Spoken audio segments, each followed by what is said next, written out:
আলহামদুলিল্লাহ نحمده ونستعينه ونستغفره ونعوذ بالله من شرور أنفسنا ومن سيئات أعمالنا من يهده الله فلا مضل له ومن يضلله فلا هادي له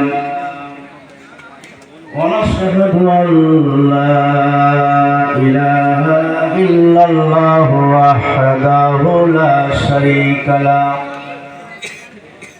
ونشهد أن محمدا عبده ورسوله الذي أرسله بالحق بشيرا ونذيرا وداعيا إلى الله بإذنه وسراجا منيرا فقد قال الله تعالى في كلامه المجيد والفرقانه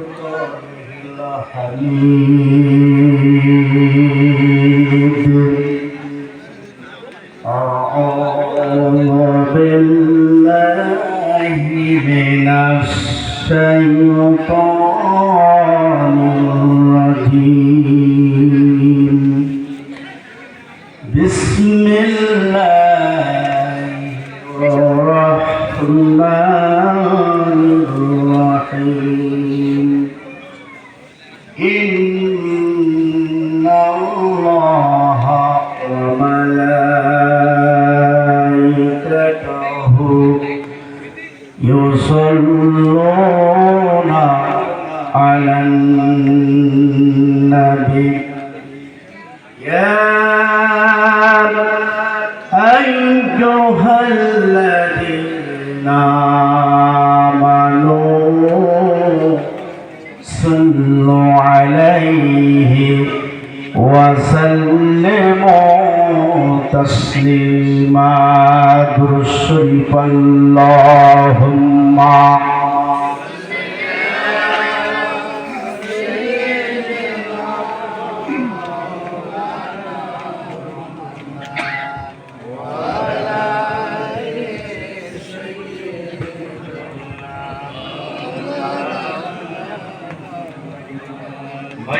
আরেকটু মহব্বত করে ভক্তি সহকারে আমার পিছনে সালাম পাঠ করা যাবে না?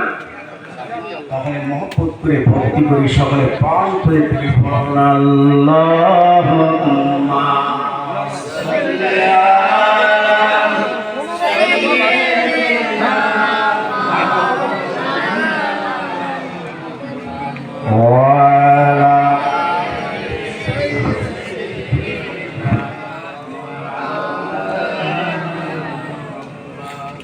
আমার নবী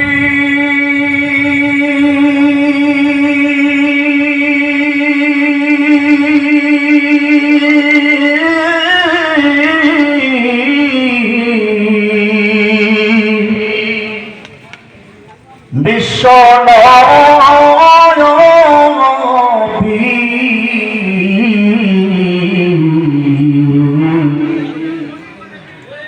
ওরে খোদারি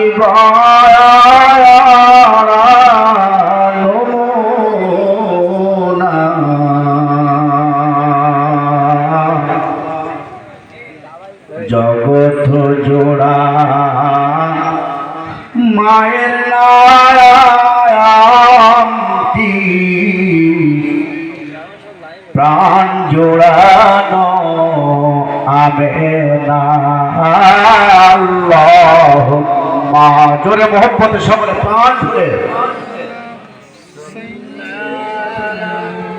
সাইয়্যিদিনা মাওলানা মুহাম্মদ ওয়া আলা আলিহি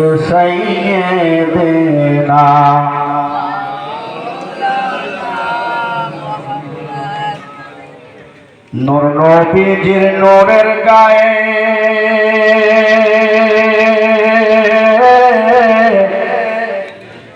ও মশা মাছি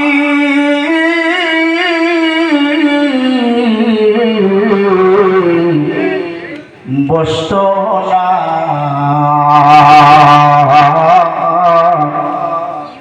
পশু পাখি সালাম করিত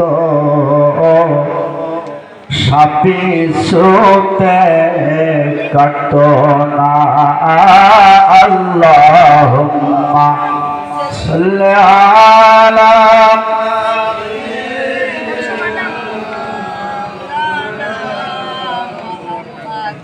وعلى آل سيدنا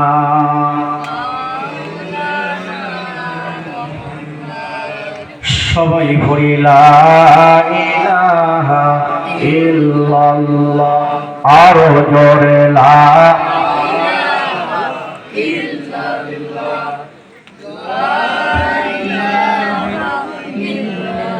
जुबान खोले ला इलाहा इल्लल्लाह ला इलाहा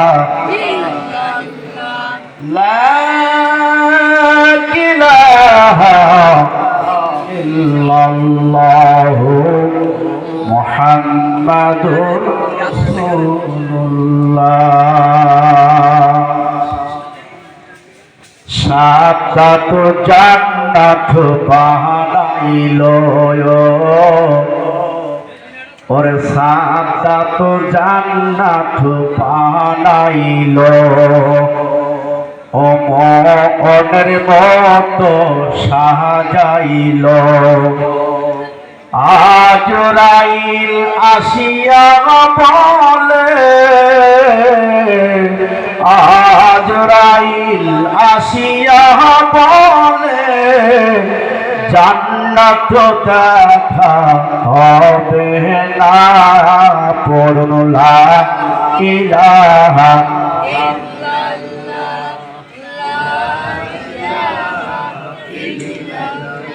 লা ইলাহা ইল্লাল্লাহ মুহাম্মাদুর রাসূলুল্লাহ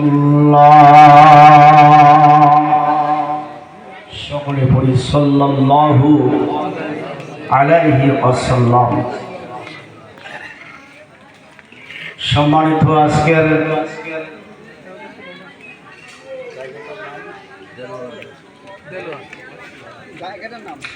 ভাই এই আশাশুনি থানা বুধটা কুল্লা পূর্বপাড়া দেলোয়ার সিং ভাই সহ এলাকার আরো অনেক যুবক ভাইরা সম্মিলিতভাবে এই ঈদ মিলাদুন নবী আয়োজন আজকের এই ঈদ মিলাদুন নবীর সম্মানিত পরিচালক দিগার আলমাইতে ভুলার আসরে বসা আমার সম্মানিত ভাই ও বাবাজিরা, পর্দার ভিতরে এবং বাহিরে আমার সম্মানিত মা ও বোনেরা, আমি নাসিসি গুনাহগার আমার অন্তরস্থল থেকে আপনাদের সামনে সালাম পেশ করছি। আসসালামু আলাইকুম ওয়া রাহমাতুল্লাহি ওয়া বারাকাতুহু।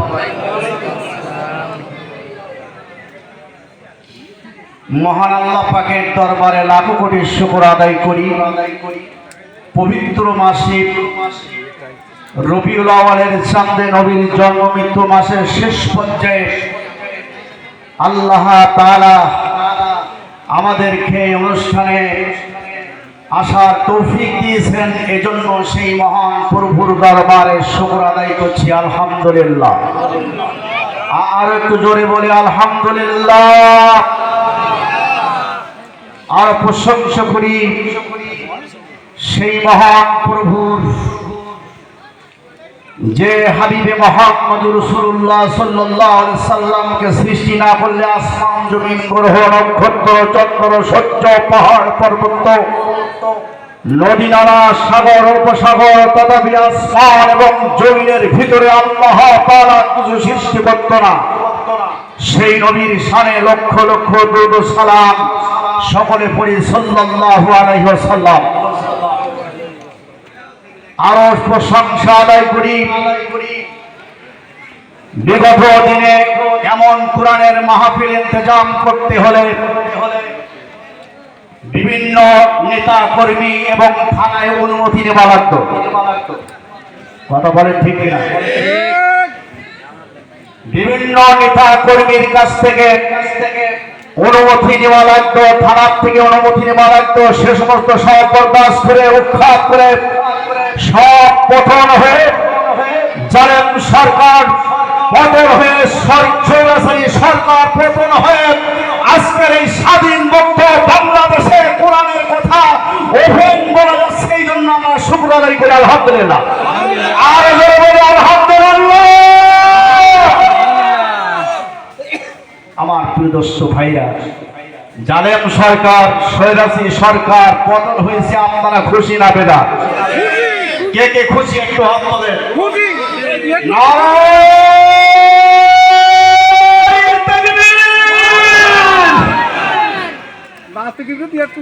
তাহলে বোঝা গেল জালেম সরকার নাস্তিক সরকার পতনের পরে সবাই খুশি আলহামদুলিল্লাহ। আমার প্রিয় দর্শক ভাইরা, এখন ওপেন আলোচনা, এখন ওপেন কোরআনের কথা। শহর বন্দর গলি গ্রাম গঞ্জে মসজিদ মক্তবে সমস্ত ময়দানে কোরআনের আলোকে আলোচনা চলবে। জোরে বলেন ঠিক না বেঠিক? এমনও একটা দিন ছিল এই কোরআনের কথা বলতে গিয়ে অনেক ওলামাদেরকে স্টেজ থেকে নামাই নেওয়া হয়েছে। কথা বলেন ঠিক না? আজকের হক কথাগুলো বলবার ময়দানে স্থানে বলে দেব। আমার প্রদস্ত ভাইরা, বড় দুঃখ বড় কষ্ট, যে কথাগুলো 16 থেকে 17 বছর পর্যন্ত বলা হয়নি এবং বলতে দেয়নি। কথা বলে ঠিক না ঠিক? সেই কথাগুলো আজকে আমাদের বলতে হবে। জোরে বলেন ঠিক না? আলহামদুলিল্লাহ। কোরআন এবং হাদিসের আলোকে আলোচনা হবে ইনশাআল্লাহ। প্রিয় দোস্ত ভাইরা আমার, বন্ধুরা আমার, আল্লাহ রাব্বুল আলামিন আজকের এই কোরআনের মাহফিলে কোরআন এবং হাদিস থেকে আলোচনা করার তৌফিক আল্লাহ তাআলা দান করুক। সকলে বলেন আল্লাহুম্মা আমিন।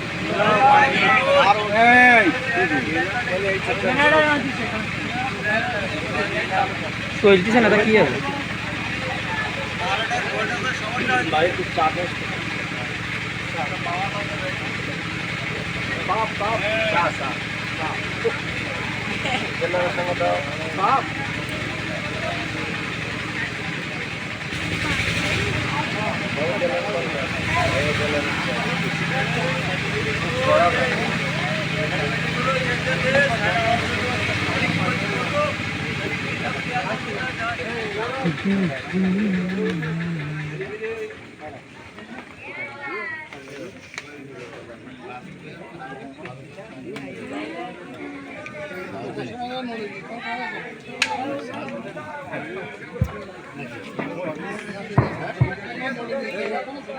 সম্মানিত পীর ভাইরা, আল্লাহ রাব্বুল আলামিন আমাদের কাছে 104খানা কিতাব আল্লাহ দিয়েছেন। তার ভিতরে সর্বশ্রেষ্ঠ যে কিতাব সেই কিতাবের নাম কি? জোরে বলুন আলহামদুলিল্লাহ।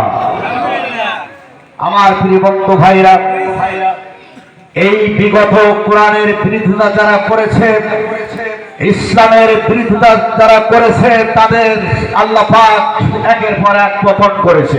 ঠিক কিনা? ফিরআউন, কারুন, নমরুদ, হামান, এরা ইসলামের বিরোধিতা করেছিল, কিতাবের বিরোধিতা করেছিল, আল্লাহ পাক তাদেরকে পতন ঘটাইছে, ঠিক কিনা? বর্তমান সরকার যিনি ছিলেন, ইনিও কোরআনের বিরোধিতা করেছে, ইসলামের বিরোধিতা করেছে, আলেম ওলামাকে জেলে ঢুকাইছে, বিনা অপরাধে অত্যাচার জুলুম করেছে, যার কারণে আল্লাহ পাক তাকে পতন করেছে, ঠিক কিনা? তার প্রমাণ আমি কোরআন শরীফ দিয়ে আপনাদের সামনে দিব আজকে ইনশাআল্লাহ। সকলে শুনতে রাজি আছেন তো? কারা কারা রাজি আছেন একটু হাত তোলেন। নারায়ে তাকবীর। আলহামদুলিল্লাহ। আমার অনেক যুবক ভাইরা আছেন এবং মুরব্বী বাবাজিরা আছেন, আলোচনা করে আজকে আর অনেক মজা পাওয়া যাবে ইনশাআল্লাহ। আমার প্রিয় দোস্ত ভাইরা, বর্তমান বিগত দিনগুলোয় আলোচনা করতে গেলে ডানে বামের সামনে পিছনে ফলো করতে হতো, তাকাইতে হইতো কখন পুলিশ আসি আদেশ করে, কিন্তু সে দিনগুলো আর আছে নাকি? আলহামদুলিল্লাহ বলেন। আল্লাহ তাআলা বলেন, ফাইলাম তাফআলু ওয়া লাম তাফআলু ফাত্তাকুন নারুল্লাতি ওয়াকুদুহান নাস ওয়াল হিজারা উইদ্দাতুল কাফিরিন।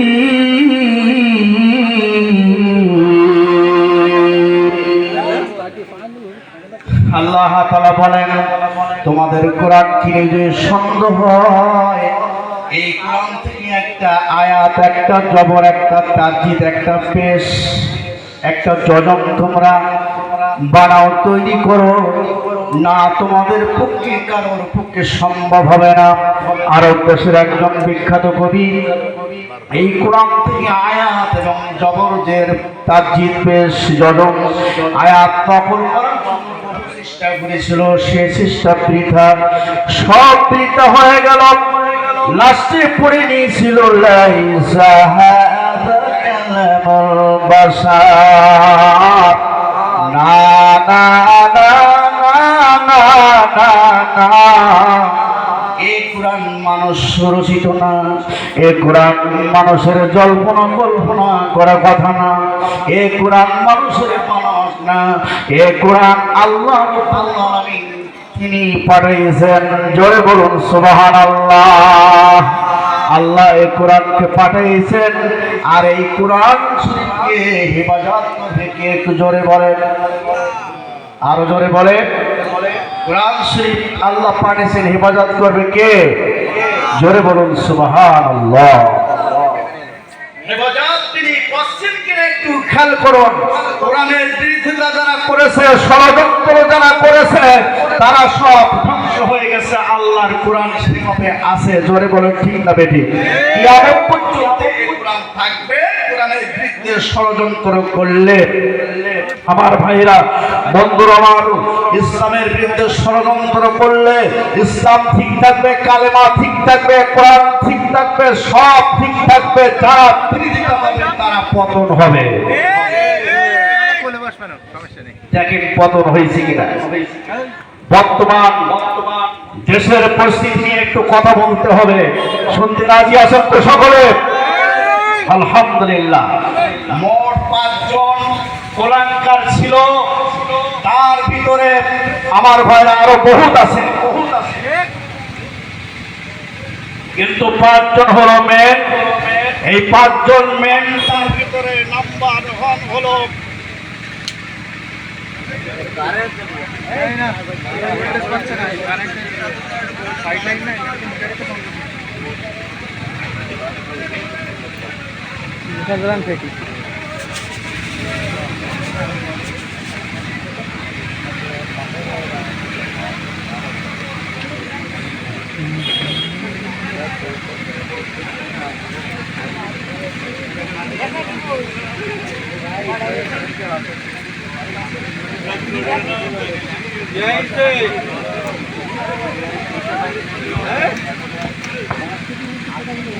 আলহামদুলিল্লাহ।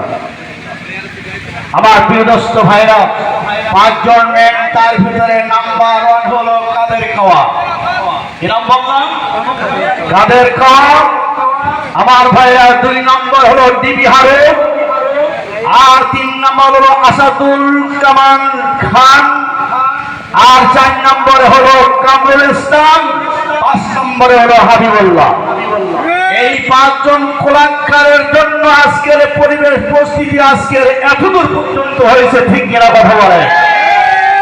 আমার ভাইরা, বন্ধুরা আমার, আজকে তারা কোথায় গেল, কোথায় গেল? আর দেশটাতে একেবারে বিচ্ছিন্ন করে দেশটাকে দেউলিয়া বানাইল প্রধানমন্ত্রী হাসিনা, কথা বলে ঠিক না বেশি? দেউলিয়া বানাইল দেশটা প্রধানমন্ত্রী রে। অসুবিধা হচ্ছে নাকি? আলহামদুলিল্লাহ। মজার কথাগুলো আজকের 16 বছর 17 বছর জমানো কথাগুলো আজকের এই কুল্লা আপনাদের সামনে বলতে চাই। রাজি আছেন তো সকলে? আলহামদুলিল্লাহ। দেউলিয়া বানাইল রে প্রধানমন্ত্রী রে, দেউলিয়া বানাইল দেশটা প্রধানমন্ত্রী। কোথায় গেল কামরুল ইসলাম, কোথায় কাদের কাকা? কোথায় গেল কামরুল ইসলাম, কোথায় কাদের কাকা? কোথায় গেল ওই মহিলার চিটাং চিটাং কথা? জোরে বলো ঠিক না ঠিক?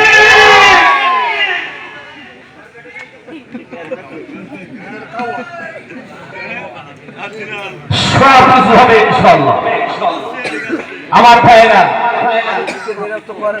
অসুবিধা হচ্ছে কাদের? আলহামদুলিল্লাহ। পরে কোরআনের আলোকে আলোচনা হবে, অসুবিধা নয়। হাদিসের আলোকে আলোচনা হবে। এমন একদিন ছিল এই সমস্ত নাস্তিকেরা এই কোরআনের মাহফিলে বাধা দিত, বলে বলেন ঠিক না ঠিক? আজকের সরকে বাধা দিবে, আজকের সরকার কোরআনের মাহফিলে রাগ করছেন নাকি আপনারা? কোন বাপের পিতা আজকে আসো বাধা দিতে?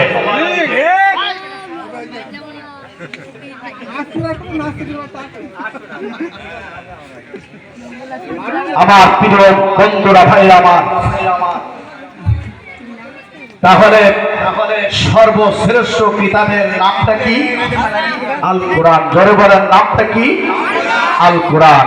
এই কোরআন শরীফ যত শুনবেন, কোরআন শরীফ যত পড়বেন, কোরআন শরীফ মুখে চুমা দেবেন, কোরআন শরীফ মুখে লাগাবেন, কোরআন শরীফকে মহব্বত করবেন, কোরআন শরীফের এই মজলিস ইন্তজাম করবেন, তত আপনার আমলের নামায় সওয়াব হবে। জোরে বলুন সুবহানাল্লাহ। আজকে যারা এখানে এসেছেন, এই জান্নাতের বাগানে বসেছেন, এটা আজকের এই আম বাগান না, এটা হলো জান্নাতের বাগান। জোরে বলুন সুবহানাল্লাহ। আমার ভাইরা, খেয়াল করে শুনুন, কোরআন আল্লাহ রাব্বুল আলামিন মহাগ্রন্থ কোরআন শরীফে সুন্দর করে বলছেন, ইন্নাল্লাযীনা কাফারু লান তুগনিয়া আনহুম আমওয়ালুহুম ওয়ালা আওলাদুহুম মিনাল্লাহি ওয়া উলাইকা আসহাবুন নারি হুম ফিহা খালিদুন।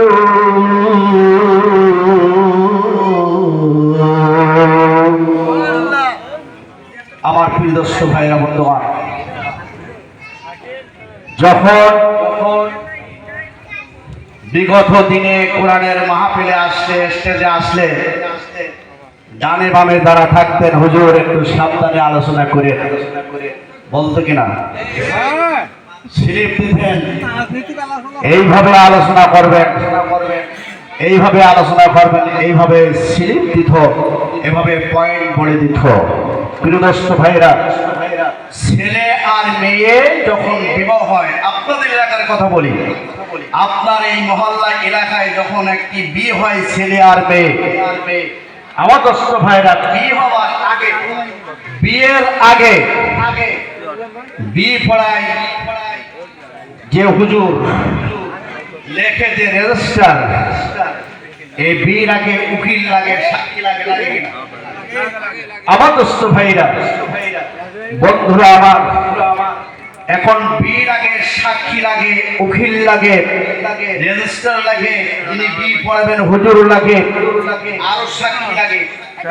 বিয়ে হওয়ার পরে আমার ভাইরা আর কি কেউ ওই যে বাসর ঘরে থাকে, কথা বলেন না কেন, স্বামী আর স্ত্রী, বিয়ের আগে উকিল মুক্তার সাক্ষী যা পারবে তাই বলবে, যা করবে তাই করবে, কিন্তু বিয়ের পরে যখন স্বামী স্ত্রী বাসর ঘরে থাকবে, ওখানে স্বামী স্ত্রী যে হক আদায় করবে, ওখানে আর উকিল মুক্তার কোন নেতা নীতির কথা চলবে, কথা বলেন চলবে। বর্তমান যখন ভক্তা স্টেজে আসবে, যখন ভক্তা যখন স্টেজে কথা বলবে, তখন ভক্তার মতো ভক্তা বলবে, জাতিবাদের দিকে যত অন্যত্ব হবে তাদের কথা বলা হবে না, জনগণের ঠিক না বেঠে। বাসর ঘরে স্বামী স্ত্রী যখন অধিকার, ভক্তা যখন আলোচনা করবে, তখন ভক্তাকে আলোচনা করার সময় দেওয়া হবে। স্টেজে ভক্তা কোরআন হাদিসের মতো তার আলোচনা হবে, ঠিক কিনা? আমার দোস্ত ভাইরা, আপনাদের কি ভয় লাগে?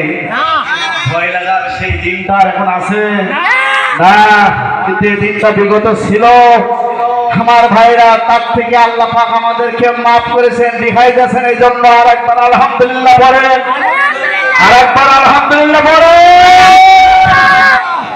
আল্লামা সাঈদী কোরআন থেকে যা বলেছেন সেগুলো সব ধীরে ধীরে ধীরে ধীরে খেটে গেছে, খেটে যাচ্ছে, ঠিক কিনা? আমি কোরআনের আয়াত দিয়ে আলোচনা করব। শরীরের বর্তমান সমাজ নিয়ে একটু কথা বলতে হবে। আমার দোস্ত ভাইরা, আল্লামা সাঈদী বলেছিল, এমন একদিন আসবে, এমন এক সময় আসবে, ষোলোর মানুষ যখন তোমাদের হত্যা করবে, ইন্দুরের গর্ত খুঁজে পাবে না। এমন একদিন আসবে, এমন এক সময় আসবে, তরুণীর কাপড় ছাড়া কিছু নিতে পারবে না। কথা বলেন মিলেছে কিনা? আল্লামা সাঈদীর কথা মিলেছে কিনা? আল্লামা সাঈদী মন গড়া কথা বলেন নাই, কোরআন থেকে রিসার্চ করে তাফসীর করে বলেছেন। আমার দোস্ত ভাইয়েরা, বন্ধুগণ, সেই সাঈদী দুনিয়া থেকে বই যায়, মেরে ফেলে দেওয়া হয়েছে। কথা বলেন ঠিক কিনা? আজকে বড় দুঃখ কষ্ট শরীর আপনারা বন্ধুরা হিসাব মিলাইলেন। 14 আগস্টে যে মুজিবের পক্ষ ধ্বংস হয়ে গেল, ঠিক সেই 14 আগস্টে সেই 38 সাইদকে মারা হয়েছে। কথা বলেন ঠিক না ঠিক? সম্পূর্ণ ষড়যন্ত্র, সম্পূর্ণ প্ল্যান। সাঈদী মরিনি, সাঈদীকে মেরে ফেলে দেওয়া হয়েছে। কথা বলেন ঠিক কিনা? আমার দোস্ত ভাইরা, বন্ধুগণ, জুলুম করা হয়েছে আলেম ওলামার পরে, জুলুম করা হয়েছে সাধারণ মানুষের, জনগণের পরে জুলুম অত্যাচার করা হয়েছে। নির্দোষীকে দোষী বানায়া বিনা অপরাধে জেল খাটাইছে, বিনা অপরাধে তারপরে জুলুম করেছে। এই আল্লাহ পাক রব্বুল আলামিন এটা বরদাস্ত করি নাই, এটা সহ্য করি নাই। আল্লাহ পাক রব্বুল আলামিন ঠিক সময় মতো বিচার দেখাই দিয়েছে, ঠিক কিনা? হযরতে আমিরুল মুমিনিন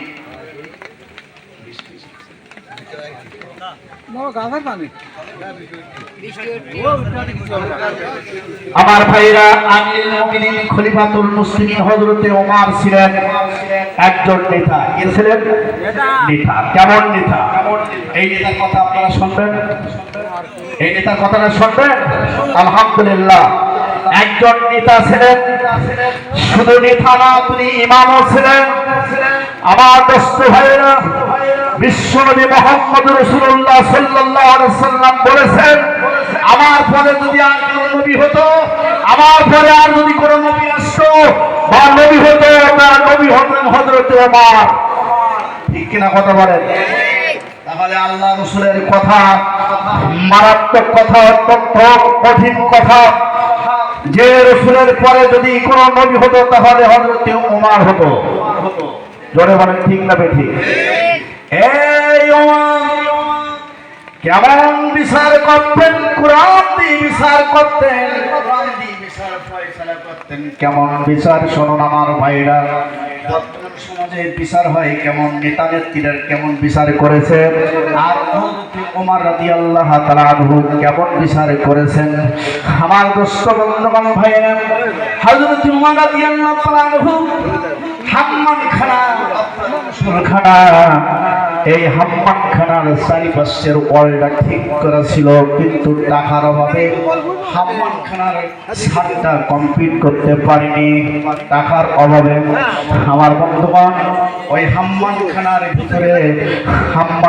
ভিতরে যে ছাদটা কমপ্লিট হয়নি, আমার ভাইরা চারিদিকে ওয়ালটা ঠিক ছিল। ওই হাম্মামখানার পাশে একটি ইহুদির একটা খোরমা গাছ ছিল। ইহুদি দৈনিক ওই খোরমা গাছে উঠতেন খোরমা পাড়ার জন্য। একদিনের ঘটনা, ওমরের বিবি কুলসুম হাম্মামখানার ভিতরে গোসলের জন্য নেমেছে, গোসল শুরু করেছে। আমার ভাইরা সাতটা কমপ্লিট না, ওই মুহূর্তে ইহুদি খোরমা গাছের ওই মাথায় গাছে উঠেছে খোরমা পাড়ার জন্য। আপনারা বলেন, যে ঘরের ছাদ নাই ওই ঘরের পাশে যদি কোনো একটা বৃক্ষ থাকে, ওই গাছে ওই বৃক্ষে উঠলে, ওপরে উঠলে ওই ঘরের ভিতরে সব দেখা যাবে কিনা? সবই দেখা যাবে। আমার ভাইরা বন্ধুরা আমার খেয়াল করুন, ওমরের বিবি কুলসুম আপন মনে গোসল করতেছে, ওই হাম্মামখানার ভিতরে গোসল করতেছে। চারি সাইডে ওয়াল ঠিক আছে, দেয়াল ঠিক আছে, কিন্তু ছাদ নাই। আর ওই খোরমা গাছের মাথা ইহুদি উপরের থেকে ওই হাম্মামখানার ভিতরে সব কিছু দেখতেছে। ওমরের বিবি গোসল করতেছে। গোসল করতে গেলে স্বাভাবিক বস্ত্র একটু বেলাইন হয়ে যায়।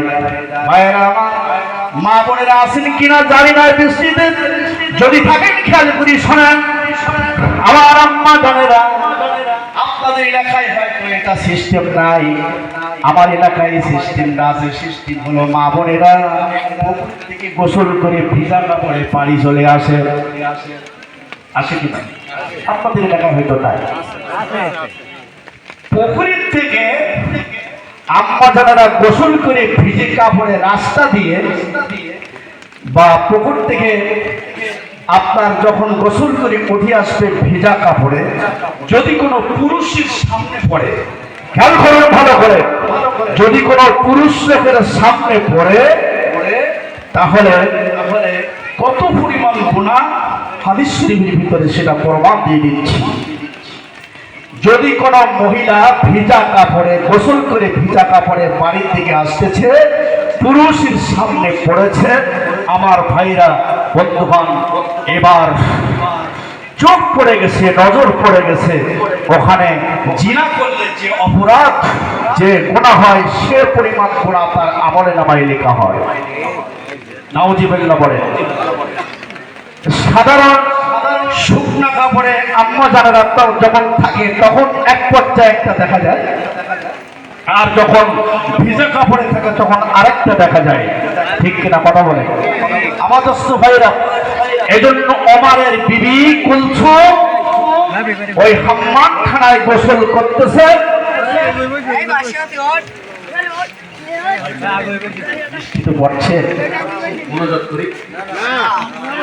আলহামদুলিল্লাহ, আল্লাহু আকবার। আমার ভাই জানেরা, আমার আব্বা জানেরা, বৃষ্টি পড়ছে, তারপরও বুঝি হুজুর মোনাজাত হবে না, আমরা এইভাবে থাকবো ইনশাআল্লাহ। আপনারাও যদি এই বৃষ্টিতে ভিজে থাকেন, আমিও ইনশাআল্লাহ আপনাদের সামনে বৃষ্টিতেই ভিজবো। জোরে বলেন ঠিক কিনা?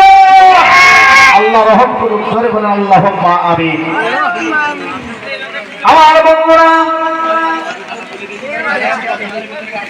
আমার সম্মানিত ভাই বাবাজিরা, অফিস ঘরের দরজা খুলে দেওয়া হয়েছে। আপনারা যারা দাঁড়িয়ে আছেন অফিস ঘরের ভিতরে আশ্রয় নেন। অফিস ঘরের দরজা খুলে দেওয়া হয়েছে, অফিসে যাওয়া চলে যান। একটু জিকির করি, লা ইলাহা ইল্লাল্লাহ, লা ইলাহা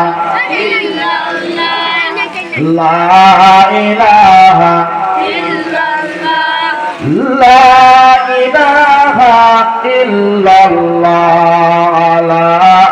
ইলাহা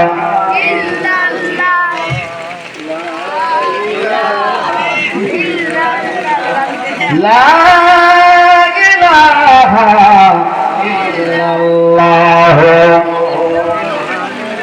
বৃষ্টি পড়ে রিমঝিমিয়ে, ও বৃষ্টি পড়ে রিমঝিমিয়ে, এই সুরে হয় পাগল পারা।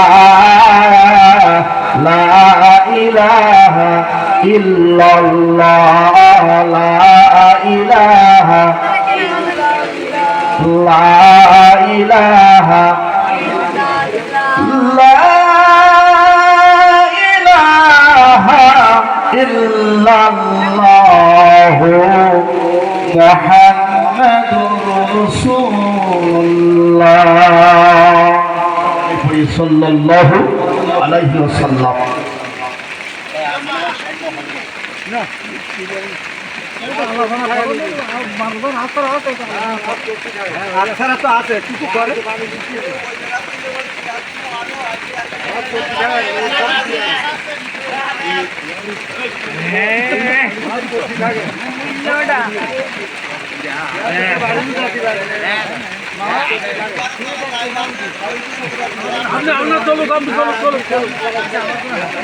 আলহামদুলিল্লাহ। আমার ভাই বলছেন হুজুর আপনি আলোচনা চালাইলেন, আমরা তো আছি। আল্লাহ পাক রব্বুল আলামিন কবুল করুক। এটা রহমতের বৃষ্টি, আল্লাহ যেটাই করেন সেটাই বান্দার মঙ্গলের জন্য। জোরে বলেন আলহামদুলিল্লাহ। আমার ভাইরা খেয়াল করুন, আমার এই বিবি বলছো আপন মনে গোসল করতেছে, আর ইহুদি খোরমা পাড়া যেমন তেমন ওই খোরমা গাছে মাথায় বসিয়া ইহুদি বিবি কুলসুমের দিকে এক নজরে তাকায় আছে। বিবি কুলসুম এবার গোসল করতে করতে যখন উপরের দিকে একটু নজর দিয়েছে, দেখে ওই খোরমা গাছের মাথায় একজন পুরুষ লোক, একজন ইহুদি ওই খোরমা পাচ্ছে, আর তার দিকে তাকায় আছে। আমার বিবি কুলসুম চিন্তা করল, আহারে আমি গোসল করতেছি, আমার বস্ত্রগুলো একটু বেলাইন হয়ে যেতে পারে। যাওয়ার সাহাবীকে ওই পুরুষটা আমার দিকে তাকায় আছে। ইন্নাল্লাহা লা ইয়ানজুরু ইলা সুওয়ারিকুম ওয়া আমালিকুম। মুসলিম শরীফে হাদিসে এসেছে, কিয়ামতের ময়দানে যখন বিচার করা শুরু হবে, আল্লাহ কোন চেহারার দিকে তাকাবে না, কোন রক্ত সম্পদ গাড়ি বাড়ির দিকে তাকাবে না। তাকাবে হলো তার আমলের দিকে, তাকাবে হলো তার মন দিকে, মনের দিকে, ব্যবহারের দিকে। কুলসুম চিন্তা করে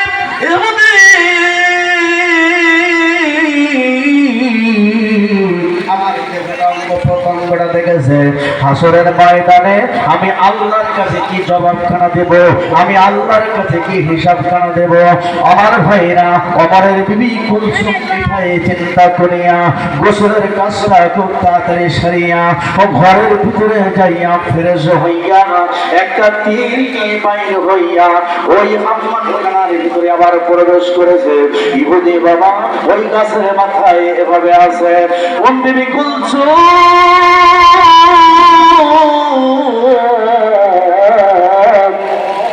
এমন ভাবে ইহুদির চোখগুলো নষ্ট করার জন্য তীরটা ছেড়েছে। ওই তীরটা ইহুদির ওই সকিনা মসজিদের মুখে লেগে গেছে, আর রক্ত ফুলকি ধরেছে, ঝরঝর করে রক্ত বাইর হইতেছে। বন্ধুরা আমার, রক্ত বাইর হইতে হইতে ইহুদি দুর্বল হয়ে গেল, দুর্বল হয়ে গেল, রক্ত ঝরছে, দুর্বল হয়ে যাওয়ার পরে গাছের থেকে নিচে পড়ে গেল, দুনিয়ার থেকে সুরে বিদায় হয়ে গেল। আমার ভাইরা, এই খবরটা চতুর্দিকে ছড়াইয়া গেল, চতুর্দিকে ছড়াইয়া গেল, ইহুদির সকলের কাছে, সকলের কানে পৌঁছে গেল। ইহুদিরা সিদ্ধান্ত করলো এই কাজটা করেছে ওমরের বিবি আমিরুল মুমিনিন খলিফাতুল মুসলিমিন, যিনি ন্যায় বিচার করে, কোরআন দিয়ে বিচার ফয়সালা করে, কোরআন দিয়ে যিনি বিচার করে, তার অর্ধাঙ্গিনী, তার বিবি, তার আপনজন এই ক্ষতি করেছে, অন্যায় করেছে। চলো যাই যাই যাই যাই যাই দলবদ্ধ হয়ে আমরা সকলে ওমরের দরবারে যে ওমরের সিংহাসনের পাশে যে এই বিচারখানা আমরা দিয়ে দেই। ভাই সাহেবান আমার, পর কাফেরেরা সকলে একত্রিত হইয়া দলে দলে দলে দলে দলে দলে হযরত ওমর রাদিয়াল্লাহু তাআলা আনহু আমিরুল মুমিনিন খলিফাতুল মুসলিমিন হযরত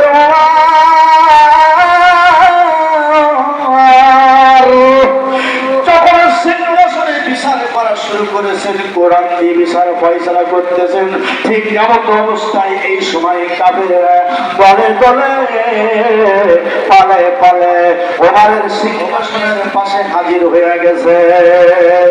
ওমর বিচার করছেন, কোরআন দিয়ে বিচার ফয়সালা করতেছেন। আমার ভাইরা, বন্ধুরা আমার, ওই সময় একজন ইহুদি ওমরের দিকে লক্ষ্য করে আমিরুল মুমিনিন খলিফাতুল মুসলিমিন, আমরা জানি আপনি ন্যায় বিচার করেন, আপনি ন্যায় বিচারের বাদশা, আপনি কোরআন দিয়ে বিচার ফয়সালা করেন।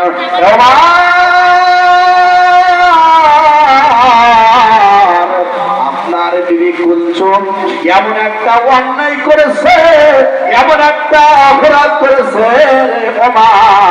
আপনার কাছে বিচারটা দিচ্ছি, আপনি এই বিচারটা করবেন, আমাদের দাবি। সমাজের আমার ভাইরা দেখেন বিচার কেমন করে হয়।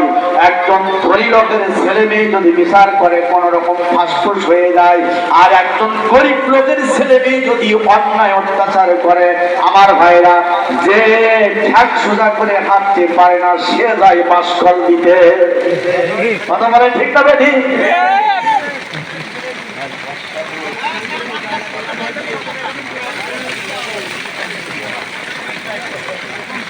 ভাই প্রচুর বৃষ্টি তো হচ্ছে, এখন আপনাদের তো জামা কাপড় সব ভিজে যাচ্ছে ভাই, অসুবিধা নেই, ভিজে যাচ্ছে। আল্লাহু আকবার। আমার ভাইরা বলতেন, হুজুর আমরা ভিজে যাই, তার অসুবিধা নেই, কিন্তু আজকের কোরআনের আলোচনা চলুক, আমরা শুনবো।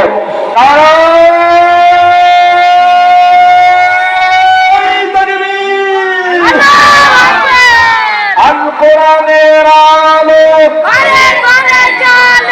আরে ঘরে ঘরে 17 বছর জানিছি, এখন ঘরে নাই, এখন সংসদে জানো।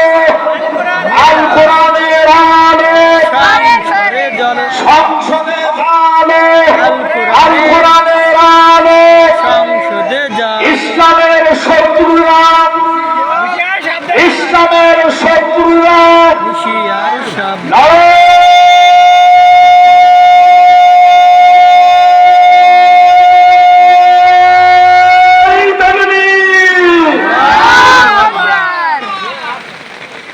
আমার ভাইরা, আপনারা খুশি না বেজার?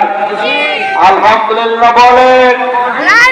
আমার দোস্ত বন্ধুগণ, ভাইরা আমার, প্রিয় দোস্তরা, হযরত আমিরুল মুমিনিনের কাছে বিচারটা যখন দিলেন, আল্লাহ রাব্বুল আলামিন মহাগ্রন্থ আল কোরআনে বলছেন, আউযু বিল্লাহি মিনাশ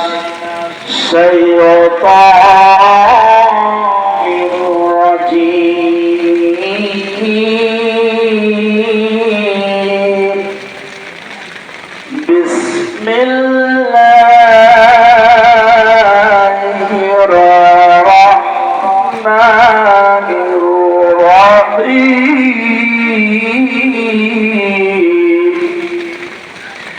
ইয়া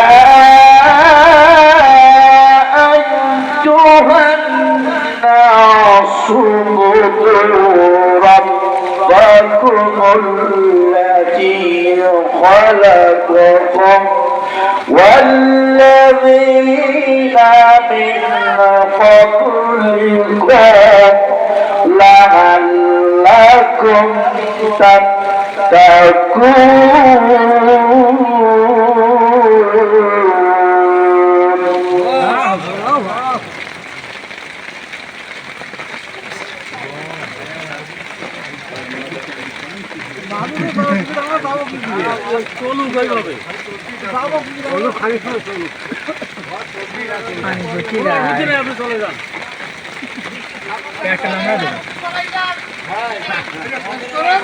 আলহামদুলিল্লাহ, সকলে বুঝে করেন লা ইলাহা ইল্লাল্লাহ লা ইলাহা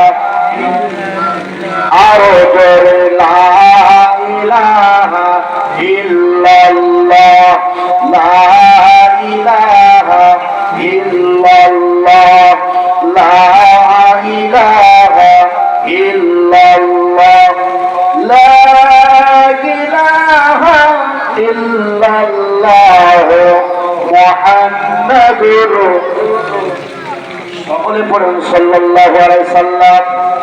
আমার বন্ধু জায়গা তেলাওয়াত করেছি ব্যাখ্যা হবে তার আগে আমার দোস্ত ভাইরা খেয়াল করো। কাফেররা বলছেন আমিরুল মুমিনিন খলিফাতুল মুসলিমিন আপনার কাছে যে বিচার দিয়েছে এই বিচারের দাবি আমরা আশা করে আইছি পাইব। ওমর বলতেছে তোমাদের বিচার কি? বলে আপনার অর্ধাঙ্গিনী, আপনার স্ত্রী, আপনার বিবি আমার আমার স্ত্রী আমার স্বামীকে সে তীর মেরে সে হত্যা করেছে, সুতরাং এই বিচারটা আপনার কাছে চাই। আমিরুল মুমিনিন খলিফাতুল মুসলিমিন হযরতে ওমর এই কথাগুলো শুনে উনি সিংহাসন ছেড়ে ঘরের ভিতরে গেলেন, সালাম দিলেন, আসসালামু আলাইকুম আহলাল বাইত। আমার ভাইরা, স্বামী যখন ঘরের ভিতরে ঢুকবে তখন স্বামী স্ত্রীকে সালাম দেবে। স্বামী কি করবে? স্ত্রীকে সালাম দেবে। এবং স্বামী যখন ঘরের ভিতরে থাকবে, স্ত্রী যখন ঘরে যাবে তখন স্ত্রী স্বামীকেও সালাম দেবে। আপনারা যখন এই হাদিস শুনলেন আমার প্রিয় দোস্ত ভাইরা, আপনারা স্ত্রীকে সালাম দেবেন তো? আপনারা স্ত্রীকে সালাম দেবেন তো? আলহামদুলিল্লাহ। কিন্তু প্রথম সালাম দিলে একটু সমস্যা হতে পারে। কি সমস্যা? আপনি এর আগে কোন সালাম দেননি বিবিকে, এখন আজকে ভাষানের কাছ থেকে এই হাদিস শুনে যদি কালকের থেকে আপনি বা আজকে রাত্রি ঘরের ভিতরে যাওয়ার আগে যদি বিবিকে সালাম দেন, তাহলে অনেক বিবি আছে আমার স্বামীর কি ব্রেন খারাপ হয়ে গেল না? কথা বলেন ঠিক আছে? স্ত্রী এমন কথা হয়তো বলতে পারে যে আমার স্বামীর কি ব্রেন খারাপ হলো না কোনো গাঁদা টাদা খেয়ে এসছো? বিয়ে হয়েছে কত বছর যাবত, আজকে কয়েকটা সন্তানের মা, এই পর্যন্ত আমার স্বামী কখনো আমার সালাম দেন নাই, আজকে হঠাৎ করে সালাম দিচ্ছে, আমার স্বামীর মনে হয় স্ট্রোক ঢিল হয়ে গেছে। এরকম বলতে পারে। এরকম বললে আপনি রাগ করবেন না, এরকম বলতে পারে, রাগ করবেন না, অসন্তুষ্ট হবেন, তাকে বুঝাবেন, কারণ তিনি বলতে পারে, কারণ আপনি তো ওইটা শেখাননি বা এইটা আপনি তো পরিবেশ তৈরি করেননি, যার কারণে এটা বলতে তারা পারে। আমার দোস্ত ভাইরা, তাহলে খেয়াল রাখবেন, আজকের থেকে যখন ঘরে যাবেন তখন বিবিকে সালাম দেবেন। কোন জায়গা থেকে আসবেন বিবিকে সালাম দেবেন, বিবিও স্বামীকে সালাম দেবে। এই হাদিসটি সকলে মানবেন তো? আলহামদুলিল্লাহ। আল্লাহ কবুল করে। সকলে বলে আল্লাহুম্মা আমিন। আমিরুল মুমিনিন খলিফাতুল মুসলিমিন হযরত ওমর যখন ঘরের ভিতরে যাচ্ছে, সালাম দিচ্ছে তার বিবিকে, আসসালামু আলাইকুম আহলাল বাইত। আমার দোস্ত ভাইরা, ওমরের বিবি কুলসুম সালামের জবাবটা দিলেন। ওমর ঘরের ভিতরে প্রবেশ করলেন। প্রবেশ করিয়া হযরত ওমর জিজ্ঞাসা করতেছেন, বিবি তোমার কাছে কি কথা জিজ্ঞাসা করিব? বিবি কুলসুম বলেন, প্রাণের স্বামী আমার কি কথা জিজ্ঞাসা করিবেন? আমার বলে, তুমি কি কাউকে হত্যা করেছো? আমার বন্ধুবান বিবি কুলসুম বলে, প্রাণের স্বামী আমার, আদরের স্বামী আমার, আমি হত্যা করেছি, এটা ঠিকই সত্য, কিন্তু আমি তাকে হত্যা করার জন্য আমি তীরটা ছাড়ি নাই। ও প্রাণের স্বামী আমার, আদরের স্বামী,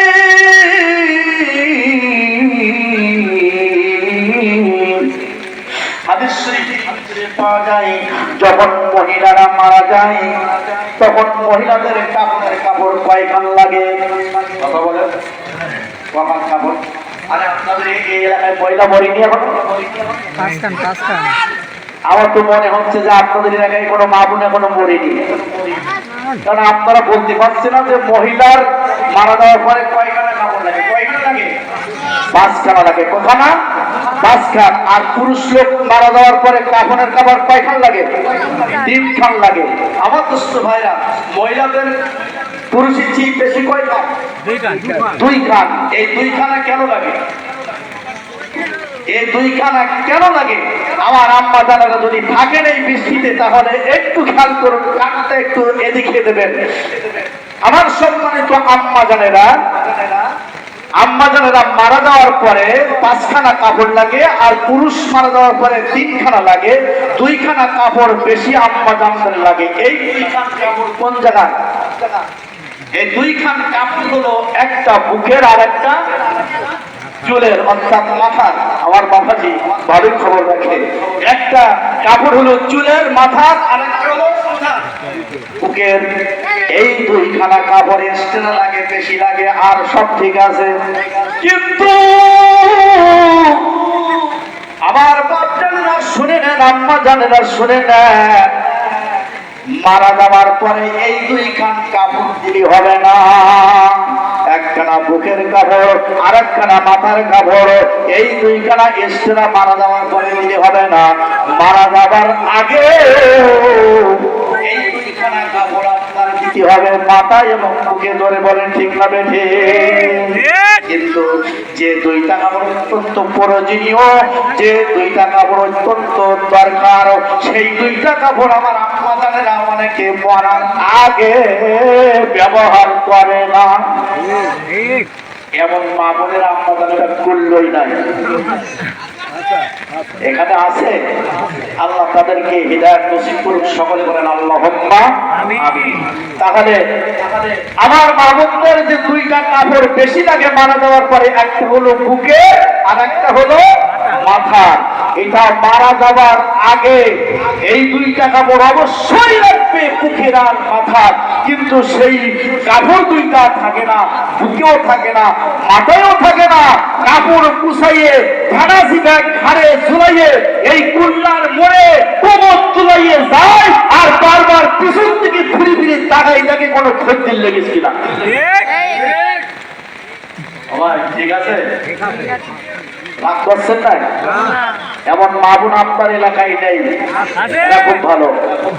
হে আম্মা জানেরা শোনো, তোমাদের বুকের কাপড় আর মাথার কাপড় ফেলালি হবে না। মা গো মা, মারা যাওয়ার পরে তোমাকে গোসল করাইয়া যখন তোমাকে কাপড়ের কাপড় পরাবে মা, 3খান কাপড় পরাবার পরে তোমার 2খানা কাপড় এক্সট্রা দেওয়া হবে। একখানা তোমার বুকের কাপড় মা, আর একখান কাপড় হলো তোমার মাথার কাপড় মা। এই হলো তোমার 5খানা কাপড়। এই 5খানা কাপড় পরার পরে যেমন তুমি ব্যবহার করবে, পরার আগেও তোমার ব্যবহার করতে হবে। বুকের কাপড়, মাথার কাপড়। বুকের কাপড় ফেরালি হবে না মারা, মাথার কাপড় ফেরালি হবে না। বন্ধুরা আমার, হযরতে ওমরের বিবি কুলসুম পরের প্রাণের স্বামী, আমি যখন গোসল করি হাম্মামখানায় আমার বস্ত্রগুলো বেলায় হয়ে গেছে, আমার মাথার কাপড় ফেলানো, বুকের কাপড় ফেলানো। ওই সময় ইহুদি দেখছে, ও স্বামী গো, আমি কুলসুম ওই ইহুদিকে হত্যা করার জন্য তীর ছাড়ি নাই। যে চক্ষু দুটো থেকে দেখেছে, ওই চক্ষু দুটো শাস্তি দেওয়ার জন্য আমি তীর ছেড়েছি, কিন্তু ওই তীরটা তার চোখই না দেখে ঢুকে বসে গেছে। আমার ভাইয়েরা, আমিরুল মুমিনিন খলিফাতুল মুসলিমিন হযরত ওমর বলেন, তুমি তো জানো আমি একজন ন্যায় বিচারক, ন্যায় বিচার করি। তুমি অন্যায় করেছো, অপরাধ করেছো, হত্যা করেছো, তোমার হত্যার বদলে হত্যা। বিবি কুলসুম, তোমার যদি কোনো পদার্থ থাকে, আমি তোমার স্বামী, আমার সঙ্গে বলো, তোমার চাহিদা আমি মিটাবো, তোমার চাহিদা আমি পূরণ করবো। যদি কিছু খাইতে চাও আমি তোমাকে খাওয়াইব, বলো বলো বলো। যদি কুলসুম বলে, প্রাণের স্বামী আমার, আমি আপনার কাছে কিছু খাইতে চাই না, কিছু চাই না, আমি 2 রাকাত নামাজ করিতে চাই। বিবি কুলসুম ওযু করিয়া নামাজের দিকে যাচ্ছেন। ওমর রাদিয়াল্লাহু তাআলা আনহুর ঘরে এই কথা বলতে একটু লেট হইল। সিংহাসনে দর্শকেরা সবাই চাতক পাখির মতো তাকায় আছে, ওমর কখন আসবে, সিংহাসনে কখন বসবে। এর ভিতরে দুইটা দলে বিভক্ত হয়ে গেল। একদল বলতেছে ওমর আর আসবে না সিংহাসনে, ওমর পালাইছে আর আসবে না।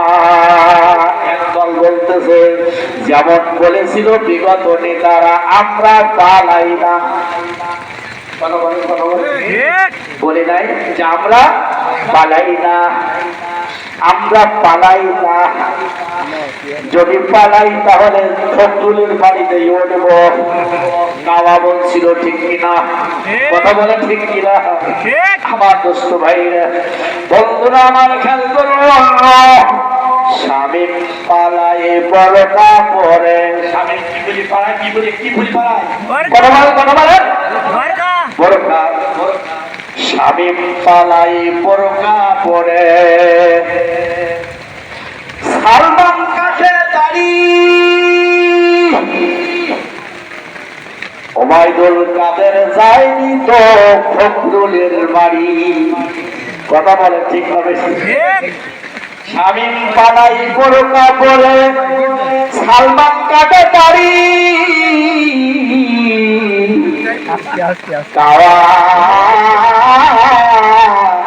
যাইনি তো ফখরুলের বাড়ি। টিপুমণি জেলে আছে, টিপুমণি জেলে আছে, হাসিনা নাই দেশে, রিমান্ডে আবার আনিসুল হক মুস্কি মুস্কি হাসে। ঠিক তবে ওরা বলাইছিল আমরা পালাই না, কিন্তু পালাইস না তো গেছিস কোথায়? একদল তারা মনস্থ করেছে ওমর পালাইছে, ওমর সিংহাসনে আর আসবে না। ভাইরা আমার, বন্ধুরা আমার, দুইটা দলে বিভক্ত হয়ে গেল। একদল বলতেছে ওমর সিংহাসনে আর আসবে না, বিচারও করবে না, যেহেতু ওমরের বিবিন অন্যায় করেছে। এই মন্তব্য করতে করতে কিছুক্ষণ পর হযরতে ওমর সিংহাসনে হাজির হয়ে গেল। জোরে বলুন আলহামদুলিল্লাহ। ভাইরা আমার, সিংহাসনে যখন হাজির হয়ে গেল, এইবার সকল দলেরা বলতেছেন তাহলে তো বিচার হবে। আর একদল বলতেছে ওমর আইসি তাই ঠিক মতন বিচার হবে না, ঠিক মতন বিচার করবে না, যেহেতু তার মধ্যাঙ্গিনী বিবি এই অন্যায় করেছে, স্ত্রী অন্যায় করেছে, স্বামী হয়ে স্ত্রীর বিচার করবে না। এই দুই দলে বিভক্ত হয়ে গেল। বন্ধুরা আমার, আমার বিবি কুলসুমকে উল্লেখ এসেছে। বিবি কুলসুম বলে প্রাণের স্বামী, খাইতে চাই না, আপনার কাছে আমি কিছু চাই না, আমি 2 রাকাত নামাজ পড়িতে চাই। এই উল্লেখটা দিয়ে এসেছে। এবার হযরতে ওমর আবার সিংহাসন ছেড়ে ঘরের ভিতরে যখন যাচ্ছে, সালাম দিয়ে আসসালামু আলাইকুম আহলাল বাইত। আমার ভাইরা, বিবি কুলসুম সালামের জবাব দিল। ঘরে দিয়ে দেখে যে বিবি কুলসুমের নামাজ শেষ হলো। বিবি কুলসুমকে বলল, বিবি এবার পর্দা করে নাও, বোরকা পরে নাও, চলো রেডি হও, তোমাকে সিংহাসনে ঘর নিয়ে যাব, বিচার করব। আমার ভাইরা, হযরতে ওমর বিবিকে হাত ধরে যখন সিংহাসনে নিয়ে আসতেছে, সিংহাসনে দাঁড়াইয়া দিছে। আর ওমর হাতের থেকে তরবারি বাহির করতেছে। বিবি কুলসুমের সিংহাসনে পর্দা সহকারে দাঁড়াই দিয়েছে। আর ওমর খাবের থেকে কি বার করতেছে? তরোয়ার বার করতেছে, তরোয়ার বার করতেছে। তাকে হত্যার মধ্যে হত্যা করবে। স্বামী হইয়া স্ত্রীকে কেমন করে হত্যা করবে? এ বাচ্চারা, খলিফাতুল মুসলিমিন কেমন একজন ন্যায় বিচারক ছিলেন, কেমন নেতা ছিলেন, আমার প্রিয় বন্ধুবান ভাইরা, বিশ্বনবী আখিরি জামানার নবী জনাবে মুহাম্মদ রাসূলুল্লাহ সাল্লাল্লাহু আলাইহি ওয়াসাল্লাম তিনিও নবী ছিলেন না, তিনিও একজন নেতা ছিলেন। জোরে বলুন আলহামদুলিল্লাহ। আল্লাহর নবী যে নেতা ছিলেন, আর ওমর রাদিয়াল্লাহু তাআলা আনহু যে নেতা ছিলেন, ওই নেতা আর বর্তমান সমাজের নেতা নেত্রী কি এক? কথা বলেন এক? আমার ভাইরা, ওই নেতা কেমন ছিলেন আর এখন বর্তমানের যে নেতা ছেঁড়া খাতা ছিল তারা কেমন ছিল আপনাদের সামনে একটু তুলে ধরতে চাই। সত্যি রাজি আছে? কারা কারা রাজি আছেন একটু হাত ধরে?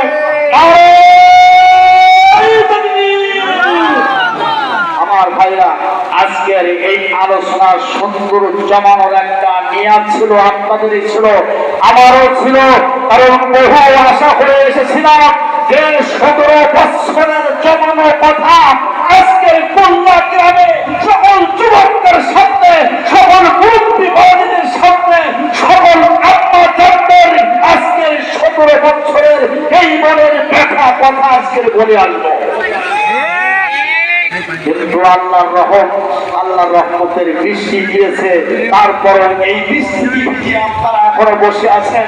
আর এখনো যে আপনারা এই শোনার যে আগ্রহ আছে, চাহিদা আছে, এই কিয়ামতের ময়দানে কঠিন মুসিবতের দিনে এই ময়দান, এই অনুষ্ঠান সাক্ষী দেবে এ আল্লাহ কুল্লার গ্রামে বাগানের ভিতরে এই কোরআনের মাহফিল, এই ঈদ মিলাদুন নবীর অনুষ্ঠান ইন্তজাম করা হয়েছিল।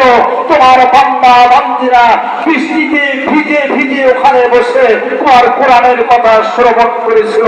এই কোরআন সাফাত করবে, সুপারিশ করবে, ইয়া আল্লাহ এই সকল বান্দা বান্দীকে জান্নাতে না দেওয়া পর্যন্ত আমি কোরআন জান্নাতে যাব না। জোরে বলেন সুবহানাল্লাহ।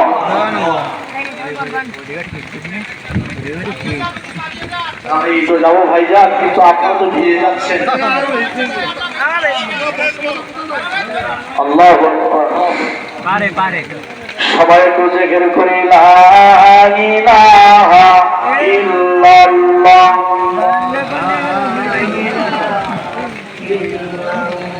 আরো জোরে লা ইলাহা ইল্লাল্লাহ।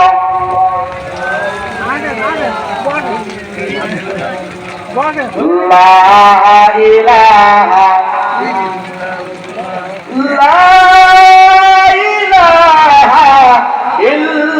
ইল্লাল্লাহু মুহাম্মাদুর রাসূলুল্লাহ সাল্লাল্লাহু আলাইহি ওয়াসাল্লাম। তাহলে আপনাদের বোঝাতে চাচ্ছি, হযরত ওমর যে নেতা ছিলেন, আল্লাহর নবী আল্লাহর রাসূল যে নেতা ছিলেন, আর বিগত যে নেতা ছিল ওই নেতা আর এই নেতা কি কেমন জীবন আছে এইটা আপনাদের সামনে আমার কথা। প্রিয় দোস্ত ভাইরা আমার, বর্তমান বিগত যে নেতা নেত্রী ছিল তাদের চালচলন, আচার আচরণ, আর হযরত ওমর রাদিয়াল্লাহু তাআলা আনহুর নেতার যে আচরণ চালচলন, আর বিশ্বনবী মুহাম্মদুর রাসূলুল্লাহ সাল্লাল্লাহু আলাইহি ওয়াসাল্লামের তিনি যে নেতা ছিলেন তার আচার আচরণ, তার ব্যবহার কেমন ছিলেন আপনারা সকলে শুনতে রাজি আছেন তো? আলহামদুলিল্লাহ। বর্তমান বিগত নেতা নেত্রীর আচরণ, চাল চলন, ব্যবহার ছিল একজন গরিব মানুষ, অসহায় মানুষ একটা এই গরু পুষেছে, বহু কষ্ট করে ভ্যান চালিয়ে জন্মজুরি খেলে বহু কষ্ট করে গরুটা পুষেছে। বকরাইদির গণে ঈদুল আজহার মনে হয়তো আপনার বুদাটার হাটে গরুটা বিক্রি করে দিয়েছে। যখন গরুটা হাটে নিয়ে যাচ্ছে, আপনার আশেপাশে একদল কুলাঙ্গার ছিল, তারা ভোট করেছে গরু নিয়ে বেঁচে আজকের বাড়ি আসতে হয়। বিচারা গরু বেঁচে বাড়ি এসেছে রাত 12টার সময়, ওই গরিব বিচারার বাড়িতে হাজির হয়ে গেছে। কথা বলেন, কথা বলেন, কি বাবা গরু বিক্রি করে এসেছেন, টাকা দেন। এমন পরিবেশ হয়েছে না কথা বলেন? আপনাদের এই এলাকায় হয়তো না হতে পারে, বহু এলাকায় এমন ঘটনা ঘটেছে, জোরে বলেন ঠিক তবে ঠিক। আমার দোস্ত ভাইরা, আমার এলাকায় একজন বারুলিয়া হাটে গরু নিয়ে গেছেন, গরুটা প্রায় 1,50,000 টাকা দাম।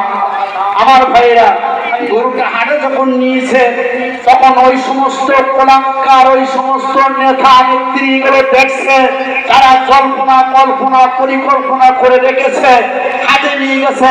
আল্লাহর কি মসজিদ দামে ওই লোকটার পোষায় নাই, গরু ওইভাবে ফিরিয়ে নিয়ে এসেছে না বিক্রি করে। এই কলাঙ্কার রাশিটা জানে না, এরা মনে করেছে গরু বিক্রি করে নিয়ে এসেছে। এরা রাত 12টার সময় যখন গিয়ে ডাকতেছে আব্দুল করিম, আব্দুল করিম বলে আপনার আব্দুল কারাম, বলে আমরা এসেছি, আপনি ওঠেন। উঠছে, বলছে কি সমাচার, কি ব্যাপার? বলে টাকা দেন। কিসের টাকা? গরু বিক্রি করতে নিয়ে গেলেন, গরু বেচেছেন, টাকা দেন। আব্দুল করিম বলতেছে ভাই, গরু আমি নিয়ে গেলাম বটে, কিন্তু আমি সে গরুর দামে পোষানি বলে আমি বিক্রি করিনি, ফিরে নিয়ে আসি। ওই কুলাঙ্কার নাম বিশ্বাস করছে না, যে মনে হয় মিথ্যা কথা বলছে। আব্দুল করিম কি করবে? লাস্টে বললো ভাই আপনারা বিশ্বাস করছেন না, তাহলে আমার সঙ্গে আমার গোয়াল ঘরে আসেন, আমি দেখাই দিচ্ছি। আমার ভাইরা, তারা বিশ্বাস না করে আব্দুল করিমের সাথে গোয়াল ঘরে কি দেখে গরু আছে, গরু বিক্রি হয় নাই, তখন তারা বিশ্বাস করেছে। এমন ঘটনা ঘটছে না, একটু কথা বলেন। এই সমস্ত কুলাঙ্কার, এই সমস্ত নেতা নেত্রীর যে ব্যবহার ছিল, যে চরিত্র ছিল, মানুষকে নির্যাতিত করেছে, মানুষকে অন্যায় অত্যাচার জুলুম করেছে, অন্যায় ভাবে জোরে বলে ঠিক না বেঠিক? আপনাদের কুল্লারি ইউনিয়নে হয়তো এমন হচ্ছিল না। আমার ভাই, ঘটনা ঘটি নাই, এখানে হয়েছে। এখানে যদি হয়ে থাকে, এখানে যদি হয়, শুনে নেন, যে সমস্ত কুলাঙ্কার নেতা নেত্রী আপনার বিনা দোষে আপনার পরে জুলুম করেছে, অত্যাচার করেছে, সে যদি আমল উঁচু করে, তার আমলকে ভেঙে দেবে ইনশাআল্লাহ। আমল উঁচু করে কথা বললে আমল ভেঙে দেবেন, ঠিক আছে তো? ঠিক আছে তো? আমল উঁচু করে কথা বললে তার আমল ভেঙে দেবেন। আমার এলাকায় তাই হচ্ছে, তাই করছি। আমার দোস্ত ভাইরা, যারা বাড়ি ঘর ছাড়া করেছিল, যারা অন্যায় ভাবে অত্যাচার জুলুম করেছিল, তারা আমল উঁচু করে প্রথমে কথা বলছিল, আমল উঁচু করে কথা বলার পরে তাদের হুকুম দেওয়া হয়েছে, আর তারা এখন আর কোন জুবান বন্ধ হয়ে গেছে, জোরে বলে ঠিক না বেঠিক? আমি বলে থাকি, পাগল রাস্তা দিয়ে হেঁটে যাচ্ছে, পাগলের গায়ে গুড় লাগাই দেওয়া হয়েছে, কুত্তা ওই গুড়ের গন্ধে পিছে পিছে ছুটে যাচ্ছে, ওই পাগলের শরীর জিভ দিয়ে চাপবে কুত্তা। কথা বোঝা যাচ্ছে তো? এখন কুত্তা যত সামনে অগ্রসর হচ্ছে, পাগল চিন্তা করতেছে এ আমার ধরে কিনা, এ আমার ধরে কিনা। পাগল যে পিছে তাকাচ্ছে, এইভাবে আরে কুকুর দাঁড়িয়ে যাচ্ছে। আবার পাগল যখন চলা শুরু করেছে, কুত্তাও চলা শুরু করেছে। অবশেষে দেখা গেল পাগল দাঁড়িয়ে গেল। দাঁড়িয়ে যাওয়ার পরে কুকুর এইবার যে তার ওই শরীরে গুড় লাগানো ছিল, ওই গুড় জিভ দিয়ে দিয়ে চাটতেছে। কি করছে? কুকুর জিভ দিয়ে দিয়ে পাগলের শরীর দিয়ে গুড় চাটতেছে। পাগল নীরব ভূমিকা পালন করেছে, নীরব ভূমিকা পালন করেছে। এভাবে কুকুর চাকতি আছে, চাকতি আছে, চাকতি আছে, বড়ক্ষণ চাটাচাটি করতেছে। পাগল তখন বলতেছে কুকুর বড়ক্ষণ করে চাটাচাটি করেছে, আমি যখন তোমার খর্ব চাটবো, তখন তুমি কেটা করলে ছেড়ে দেবো না। আজকে 17 বছর ধরে চেটেছ, সহ্য করেছে, এইবার তোমাদের চাটবো, সুতরাং তোমরা চেষ্টা করলেও ছাড়া হবে না।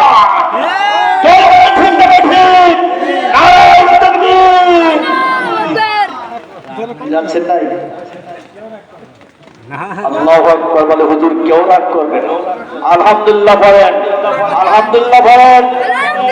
আমার দোস্ত ভাইরা, বন্ধুগণ, কথায় কথা আসে, আপনাদের এই ইউনিয়নে একজন চেয়ারম্যান ছিল রফিকুল ইসলাম। রফিকুল ইসলাম এই ইউনিয়নেরও একজন চেয়ারম্যান ছিল। আমার দোস্ত ভাইরা, এই এলাকার ভিতরে যত মাহফিল আমি করেছি উনি সভাপতি থাকতেন, উনি সভাপতির দায়িত্ব পালন করতেন। সর্বশেষ আপনার এই আমবাগানে যে মাহফিল হলো ওখানে উনি সভাপতি ছিলেন, উনি দোয়া চেয়ে গিয়েছিলেন, ওই হলো শেষ দোয়া। আমার দোস্ত ভাইরা, বন্ধুগণ, যে ভালো তার ভালো বলতে হবে, জনে বলেন ঠিক না ঠিক? আজকের চেয়ারম্যান রফিকুল সাহেব দুনিয়াতে চির বিদায় হয়ে গেছে, আল্লাহ তাআলা জান্নাতবাসী করুক, সকলে বলে আল্লাহুম্মা আমিন। প্রিয় দোস্ত ভাইরা আমার, বন্ধুরা, তাই বলতেছিলাম যে আমরা এখন ছাত্র, জোরে বলেন ঠিক আছে না?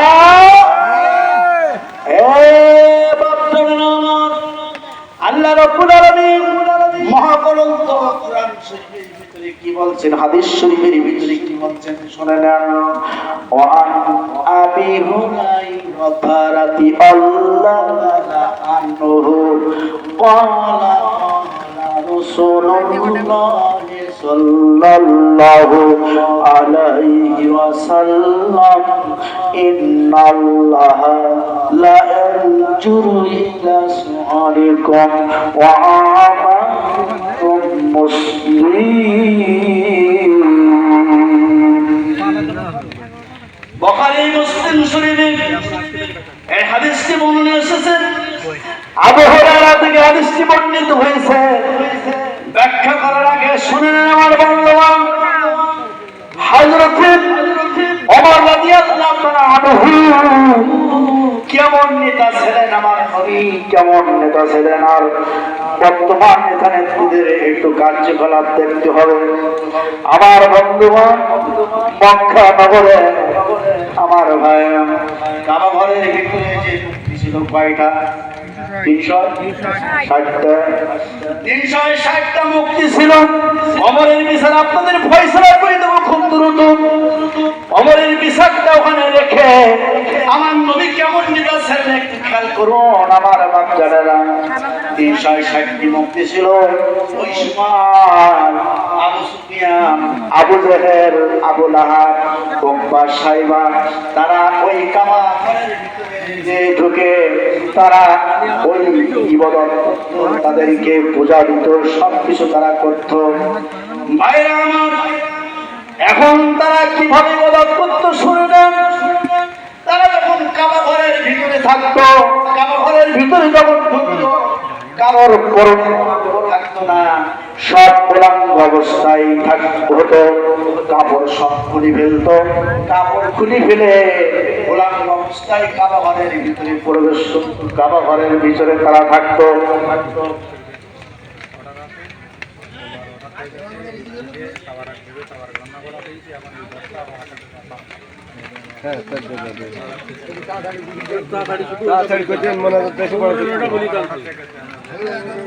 প্রিয় দোস্ত ভাইরা আমার, যেহেতু আকাশের অবস্থা মনে করছিলাম আমরা যে মনে হয় ভালো হবে, কিন্তু ভালো না হয়ে আরো খারাপের দিকে যাচ্ছে, এটাও আমরা লক্ষ্য। তো আমরা শব্দের দিকে সময় দীর্ঘায়িত না করে আমরা এখন মনোযোগ হবে। তবে সমস্ত আলোচনা ওমানের বিচার এবং 360টি যে মুক্তি ছিল কাবা ঘরের ভিতরে, এরা উকবা, সাইবা, আবু জেহেল, আবু সুফিয়ান উলঙ্গ হয়ে ন্যাক্ত হয়ে ওই কাবা শরীফের ভিতরে তারা কিভাবে পূজা করত, আল্লাহ নবী কিভাবে তিনি এটাকে বাধা দিয়ে ফিরিয়ে আনছিলেন। যদি আল্লাহ পাক তৌফিক দান করে আগামীতে ইনশাআল্লাহ এই অসমস্ত আলোচনা করার চেষ্টা করবেন ইনশাআল্লাহ। তবে এখনই মোনাজাত হবে। মোনাজাতের আগে যে সমস্ত মা বোনেরা আছেন আপনারা ভাই দেলোয়ারের বাড়িতে চলে যান, দেলোয়ার হোসেনের বাড়িতে চলে যান। আপনারা সকল আম্মা জানেরা যারা আছেন আপনারা দেলোহার বাড়িতে চলে যান। এখনই আগে মোনাজাত হবে, তার আগে আমরা সকলে একটু দাঁড়িয়ে আমার নবীর সাথে সালাম করি। সবাই উঠে সালামু আলাইকা ইয়া রাসূল ইয়া হাবিবি সালামু আলাইকা সালাম ইয়া শাফিউল মুজনবিন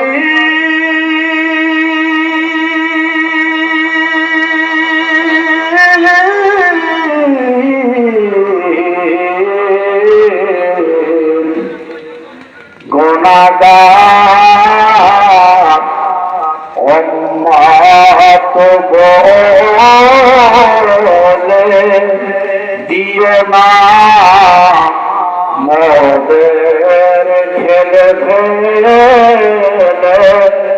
খাই দিও হাসরের দিলে খোদার নবীজি তোমার পাক কদমে ইয়া নবী সালাম ইয়া রাসূল ইয়া হাবিব সালাম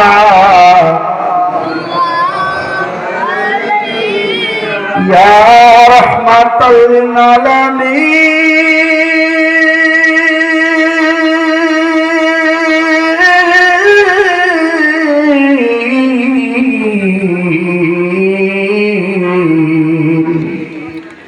তুমি যে দয়ার ভান্ডার তুমি যে পারের কান্ডার পার করিয়া গুনাহগার পার করিয়া হাসরের মাঝার ইয়া নবী সালামু আলাইকা ইয়া রাসূল ইয়া হাবিবি সালামু আলাইকা সালাম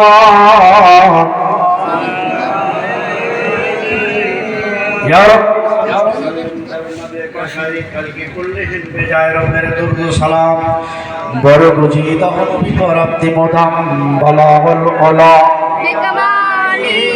كشفت تجا بجماله حسرت جميع خصاله صلوا عليه وآله যারা দাঁড়ায় আছেন বসতে বলতে পারছি না, দুঃখিত, যেহেতু আপনাদের বসার কোনো পরিবেশ নাই, যেহেতু পানি কাদার ভিতরে বসা অসম্ভব। যে যেখানে আছেন সকলে তারাই মোনাজাতে শরীক হন। আর আম্মা জানেরা আপনারা দেলোয়ার ভাইয়ের বাড়িতে চলে যান, দেলোয়ার ভাইয়ের বাড়িতে চলে যান। আমরা যে যেখানে আছি সকলে মোনাজাতে শরীক হই। আল ফাতিহা। আল্লাহুম্মা আমিন। রব্বানা যালামনা আনফুসানা ওয়া ইন লাম তাগফির লানা ওয়া তারহামনা লানাকুনান্না মিনাল খাসিরিন। রব্বানা লা তুযিগ কুলুবানা বা'দা ইয হাদাইতানা ওয়া হাব লানা মিন লাদুনকা রাহমাতান ইন্নাকা আনতাল ওয়াহ্হাব। আয় আল্লাহ তাআলা রব্বুল আলামিন, আশাশুনি থানা, এই কুল্লা গ্রাম, রব্বুল আলামিন ও মাবুদ,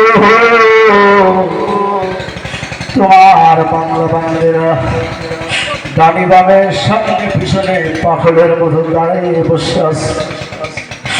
এত বৃষ্টি নামেছে, এত বৃষ্টি হয়, বৃষ্টিতে শহরের জামা কাপড় কাপড়গুলো সব ভিজে গেছে, তবু তোমার পাগলেরা উঠে বাড়ি যায় নাই, ওঠে নাই। ও বাবু, তোমার হাবিবের সারে মহব্বতে দুরুদ সালাম মেহেরবানি করে এই দুরুদ সালাম কালামগুলো সোনার মদিনায় নবী পাকের রওজা মুবারকে পৌঁছায়া দেয়। তারা পৃথিবীর মাঠের নিচে যত মুসলমান নরনারী মুমিন মুমিনা, যত পীরনি হাজী গাজী আলেম ফাজলের দরবেশ আছে, আল্লাহ তাদের সকলের রূপ খবরকে সব পৌঁছে দেন। মাবুদ, আমরা যারা হাত উঠাইছি, আমাদের মা বাপ, দাদা দাদি, নানা নানি, শ্বশুর শাশুড়ি, ভাই বিরাদার, আপনজন, প্রিয়জন, বন্ধু বান্ধব যারা কবরে শুয়ে আছে, তাদের সকলের রূপ খবরকে সবগুলো পৌঁছে দাও। এ আল্লাহ,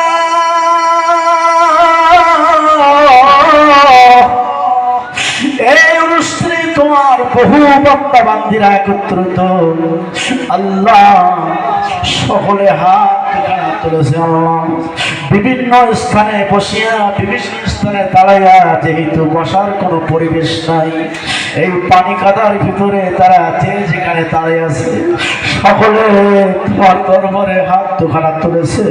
কার হাত দুখানা পছন্দ করেছে জানি না, তার হাতের বিনিময়ে তুমি আমাদের সকলের মোনাজাত, সকলের হাত দুখানা কবুল মঞ্জুর করে নিয়ে নাও। আয় আল্লাহ তাআলা, এই এলাকাবাসী, মহল্লাবাসী, আমার যুবক ভাইরা, ভাই দেলোয়ার হোসেন এবং তার সঙ্গে এই এলাকাবাসী, মহল্লাবাসী সকলের সহযোগিতা করে সকল যুবক ভাইরা, সকল ভাই ও বাবাজিরা, সকল মা বোনেরা সম্মিলিতভাবে এই অনুষ্ঠানে ইন্তজাম করেছে।